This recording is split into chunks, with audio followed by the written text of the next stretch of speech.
18 दिसंबर 1995 की एक सुबह इंडिया के एक गांव में खेतों के बीच लोगों को चमकती हुई चीजें दिखाई देती हैं। पास जाकर देखा तो ये 35 राइफल थी। बात फैल गई, पूरा गांव जमा हो गया और पुलिस भी वहां आ गई।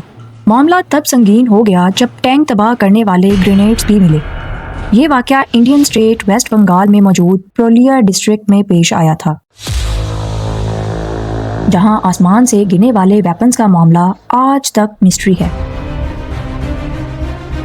पुलिस ने छानबीन की तो 3 बक्से भी मिले जो पैराशूट के साथ बंधे थे, लेकिन पुलिस ये जान न सकी किसने और क्यों गिराए हैं।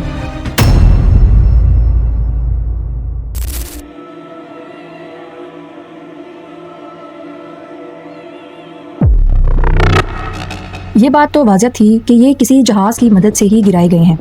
मालूम पड़ा कि एक जहाज पुरुलिया के ऊपर काफ़ी लो फ्लाइंग करते हुए गुजरा था, लेकिन ये जहाज किसका था? इन बक्सों में 300 AK-47 राइफल्स, 9 mm के 25 pistols, 2 snipers, 2 night version binoculars और 100 से ज़्यादा ग्रेनेड्स और 16,000 गोलियां भी मौजूद थी। इन्वेस्टिगेशन में पता चला कि एक लैटवियन एयर का एंटोनोव AN-26 जहाज जो पाकिस्तान के शहर कराची से टेक ऑफ हुआ और इंडिया में वेस्ट बंगाल में पुरुलिया से गुजरते हुए थाईलैंड में फुकेट में लैंड किया था।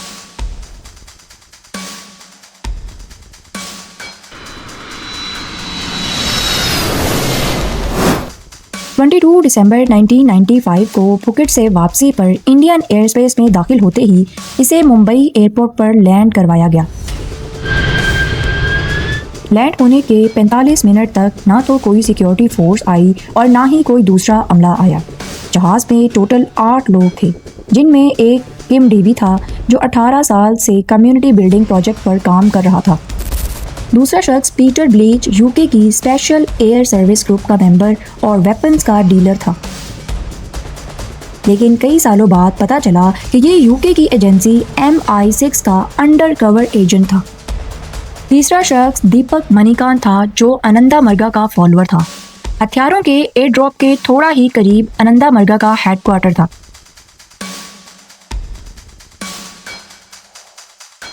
और बाकी लोग क्रू मेंबर थे। जिस दौरान जहाज 45 मिनट एयरपोर्ट पर खड़ा रहा, किम डेवी वहां से भाग गया और इसके जाने के फौरन बाद 7 लोगों को गिरफ्तार कर लिया गया।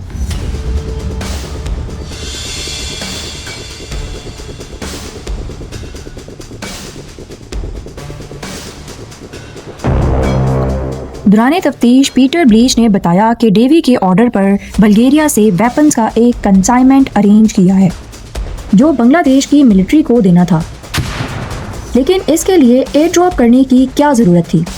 BBC की इन्वेस्टिगेशन में ये बात सामने आई कि ये हथियार आनंदा मरगा ऑर्गेनाइजेशन के लिए गिराए गए थे।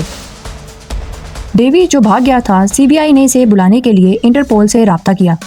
डेवी ने अपने इंटरव्यू में बताया कि वो आनंदा मरगा के साथ काम करता था, जिन पर वेस्ट बंगाल की गवर्नमेंट बहुत जुल्म करती थी और ये हथियार इनके सेल्फ डिफेंस के लिए थे।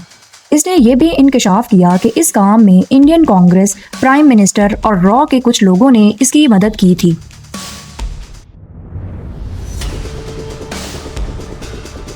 मुंबई एयरपोर्ट और मुल्क से भागने में MP पप्पू यादव और PM नरसिम्हा राव ने मदद की थी और CBI के लोग आनंदा मरगा के मेंबर्स पर छुपकर अटैक करते थे, इसलिए वो इनको हथियार देना चाहता था।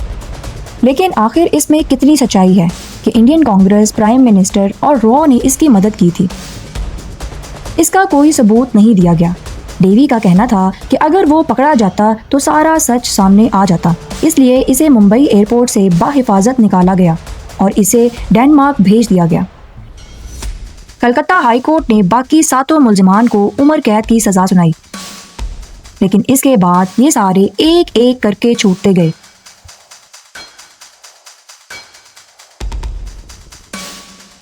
डेनमार्क की कोर्ट ने डेवी को इंडियन अथॉरिटीज़ के हवाले करने से मना कर दिया, लेकिन ये आज तक पता नहीं चल सका कि इस मिशन का असल जिम्मेदार और प्लानर कौन था, पीटर, डेवी या कोई और।